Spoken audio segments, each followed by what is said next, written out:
Hey, welcome everyone to Independent Living News. This is Chris Mason and here with Lee Bellinger. Lee, how you doing?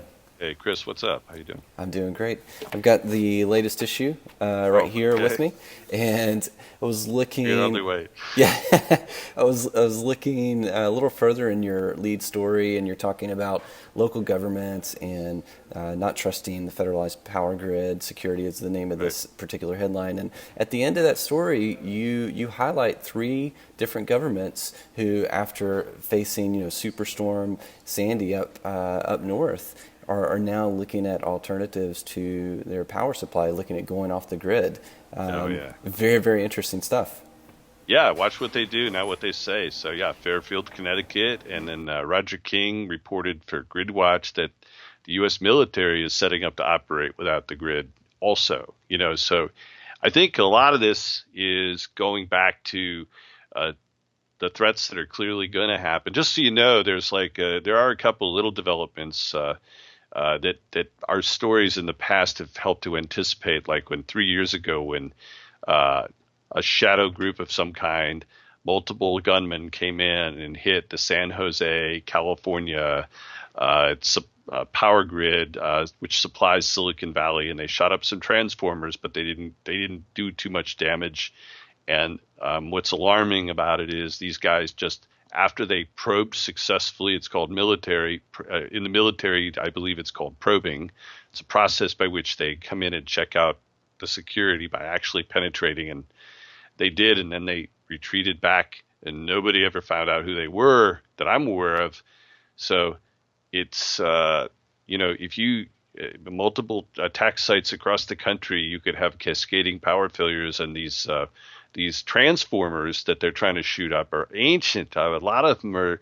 I don't remember the stat now, but like over 80% of them are within 90% of their planned service lives, and they're really hard to make and fabricate.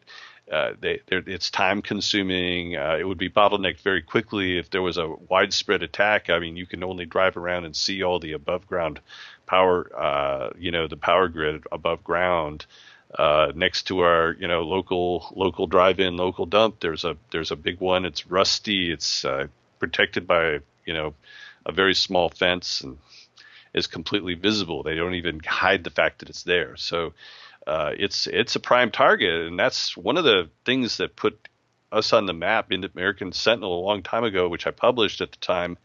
But in 1998, we were looking at the World Trade Center, and uh, we actually was so distressed by it. I did an artist depiction of the World Trade Centers being destroyed, uh, in 1998, 3 years before, and not because I was anybody special, but because I was just paying attention, and it really shows how badly government fixes things in advance. So there's like a new company called I think it's called the Grid Assurance LLC, and it's basically a company that the power companies have helped to fund and create that takes transformers and puts them off in locations that are safer. But this is reported as just a brand new thing, brand new, even though the San Jose attack was 3 years ago. April 8th, the Wall Street Journal is talking about this breakthrough, which is a very, very puny breakthrough, very small effort. So I think that the local governments that were actually hit by Superstorm Sandy, uh, I believe, and that's Albany, Fairfield, Connecticut.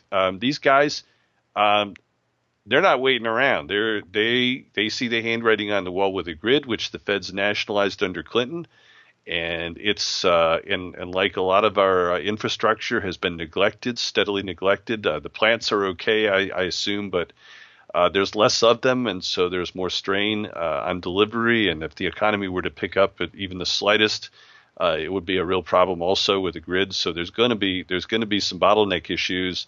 The analogy I would use is in the 1970s there were long gas lines, and how did that happen? It was because the federal regulatory structure had simply crippled the fuel delivery systems of the country, and it got aggravated by a little bit of a pullback by OPEC, which had an impact also.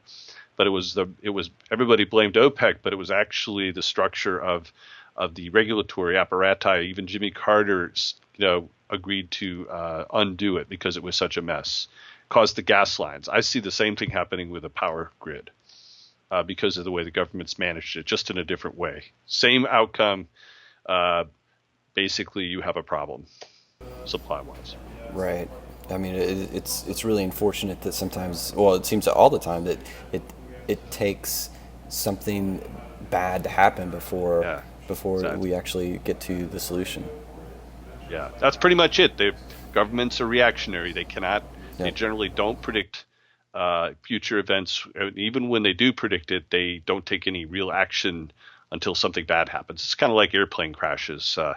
Until people die, even though they know there's an underlying problem that's going to cost lives, they will, basically because air travel is so safe, and they'll wait until until the defect in the airplane can be pointed out with dead bodies, and then there's political pressure to fix it, and that's how it works.